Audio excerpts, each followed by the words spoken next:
Soluções de condução em regime permanente ou em regime transiente, que a gente estudou até o momento, elas são importantes, elas entregam um resultado importante na engenharia, né, algumas estimativas importantes.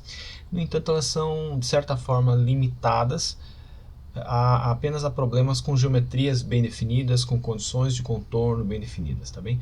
Por esse motivo, elas têm um limite, né? Elas têm um limite na sua aplicação e elas entregam para o engenheiro apenas, às vezes, soluções aproximadas ou não são aplicáveis a alguns problemas de engenharia, né? Boa parte dos problemas de engenharia que são definidos em geometrias mais complexas, tá? A gente vai começar a estudar a partir de agora métodos numéricos para condução de calor, tá? Os métodos numéricos eles encontram então essa aplicação justamente em casos ou em problemas, né, onde a geometria é complexa, onde as condições de contorno são mais complexas, tá? Existem alguns métodos numéricos para a condução de calor e para outros fenômenos físicos também, né? A exemplo de diferenças finitas, elementos finitos, volumes finitos, dentre outros, tá? Aqui nesse curso a gente vai estudar, vai fazer uma pequena introdução ao método de diferenças finitas, tá bem? Aplicado à condução de calor em regime permanente, tá? É uma pequena introdução e a partir disso você pode estudar um pouco mais e entender um pouco mais dos métodos numéricos, tá bem? Vamos começar com algumas definições aqui mais fundamentais do método de diferenças finitas, tá? Lembra, né, então, que a gente vai estudar, aqui eu vou até anotar, tá? A gente vai estudar o método das diferenças finitas, tá bem? Bom, dito isso, eu vou fazer aqui a gente vai estudar esse método para geometrias bidimensionais, tá? Então eu vou fazer uma geometria plana qualquer aqui bidimensional, tá bem? Ela é circulada por algum tipo de condição de contorno, que pode ser convecção, tá? Mas a questão é a seguinte, esse aqui é um domínio de solução contínuo, né? Quando a gente estuda uma solução analítica, ela é aplicada a um domínio de solução contínuo, tá? O primeiro conceito que a gente tem em um método numérico para a solução é que ele divide esse domínio contínuo num domínio discreto, né, a partir do que a gente chama de rede nodal ou malha, tá? Eu vou desenhar uma rede nodal aqui bidimensional, tá? Cartesiana, ou seja, bem comportada, tá? Então, basicamente, a gente colocar um sistema de coordenadas aqui, y e x, e eu vou desenhar aqui em verde, tá? Uma rede nodal, tá? Bom, suponha que essas linhas estão igualmente espaçadas, tá? Que é o que acontece numa rede nodal, tá? Todos os delta x são iguais. Tá bem? Bom, o que eu queria explicar aqui é que no encontro dessa rede nodal, dessas linhas que compõem a rede nodal, tá? Estão os chamados nós. Então estão lá, todos os nós aqui, ó. Eu vou desenhar alguns deles aqui, só para exemplificar. Então estão lá os nós, uma série deles, né? Se a rede nodal for com uma distância entre essas linhas ela for menor, evidentemente vão ter mais nós nesse sistema, tá? Então, esse é o primeiro ponto. Essa daqui, então, é a chamada rede nodal, ou malha, né? Ou malha, né? Mais comumente chamado como malha. Malha computacional também, né? Enfim, tem esses nomes. E esses pontinhos em vermelho aqui são os nós computacionais, tá bem? Bom, o que eu vou fazer? Eu vou aplicar um zoom aqui num desses nós, tá?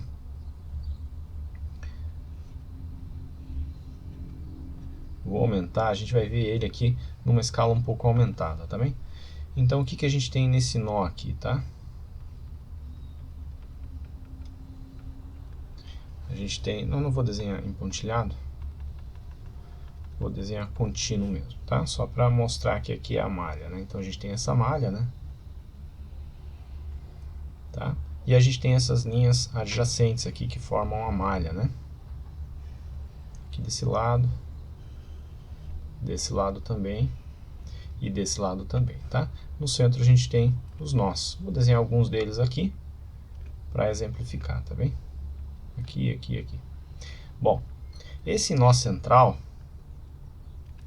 esse nó central aqui, ó, a gente vai chamar ele, por conveniência aqui, tá? A gente vai chamar ele de nó M, N, porque M carrega no X, ou seja, é percorrido no X, na direção X, M na direção Y, tá bem? E eu vou fazer sobre esse nó, na verdade, um volume, que na verdade é o volume de solução que representa aquele nó. Por exemplo, se tiver uma temperatura que eu queira representar nesse domínio de solução, a temperatura vai estar representada nesse nó, ou seja, eu só vou ter solução de fato no nó, e a temperatura desse nó vai representar a temperatura fisicamente, que seria a média em torno dessa região que eu desenhei em pontilhado, tá bem? Bom, do lado direito desse nó, vai ser chamado esse nó aqui do lado direito, né, logo adjacente, vou chamar ele de M mais 1 e N, e do lado esquerdo eu vou chamar de nó M menos 1 e N, por um motivo óbvio, né, é um nó M menos 1, né, M é um número qualquer, né, de 0 a qualquer número, que percorre a direção X, tá? E na parte superior adjacente, esse nó eu vou chamar de M, N mais 1, e o nó inferior de M, N menos 1, tá bem? Bom, de certa forma, essa é a composição de uma malha, de uma malha computacional ou de uma rede nodal para poder resolver um problema de diferenças finitas de condução em regime permanente, tá bem? Agora, o que a gente vai fazer, eu vou utilizar a partir dessa malha, tá? Eu vou utilizar a partir dessa malha e a gente vai discutir um pouco da aproximação por diferenças finitas, ou seja, o que compõe no limite um método das diferenças finitas, tá? Eu vou avançar um pouco, qualquer coisa eu volto nessa folha, tá?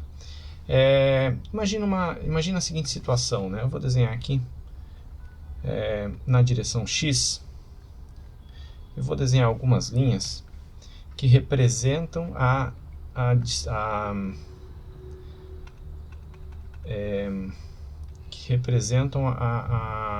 o nó, a posição, né, geométrica dos nós em si, tá?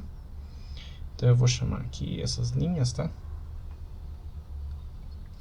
Bom, vou fazer algumas delas aqui, tá? Só vou fazer unidimensional para a gente poder entender um pouco melhor.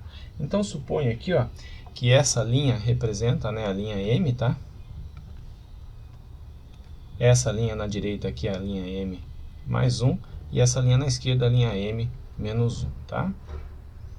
Bom, eu vou fazer aqui para a gente poder uma linha pontilhada aqui no meio, tá? Para a gente poder desenhar uma linha pontilhada aqui no meio. Bom, suponha que ao longo de x, tá, o perfil de temperatura tenha mais ou menos esse formato aqui, tá? Esse aqui é o t como uma função de x, tá? Esse é o perfil real, né? O que a gente está querendo aqui é buscar qual é essa aproximação, mas esse é o perfil real, tá bem?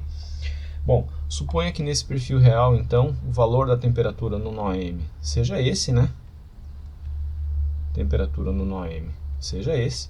A temperatura no nó, se a gente colocar, né, um eixo T aqui, né? Temperatura no nó M mais 1, né? Seria esse, né? T de M mais 1. E a temperatura no nó M menos 1 seria esse, né? N menos 1, tá? Bom, o que consiste, então, o método das diferenças finitas, ou a aproximação por diferenças finitas, tá? Vai existir um momento lá no método, a gente vai estudar um pouco para frente, mas suponha que em um determinado momento você precisa determinar o seguinte, você precisa determinar qual é o valor da derivada, aqui, ó, dt dx, avaliado em, vamos dizer que isso aqui é m menos meio, m menos meio, né? É a direção ou a dimensão m menos meio, tá? Só que você precisa avaliar essa derivada. Então essa derivada, na verdade, ela é escrita assim, ó. Essa derivada é dt dx, né, avaliado em m menos meio. O método das diferenças finitas consiste no seguinte, consiste em aproximar essa derivada por uma diferença. Qual que é essa diferença? Ela é t de m menos t de m menos 1 divididos por ΔX. É evidente, né, que o ΔX é essa dimensão aqui, que eu não coloquei ainda, mas vou colocar agora, né? A gente está falando de uma malha uniformemente distribuída, tá? ΔX, tá? Bom, quando é Me diz agora quando é que essa solução ela é exata. Essa solução é exata, né? No limite, né? No limite, quando ΔX tender a zero, né?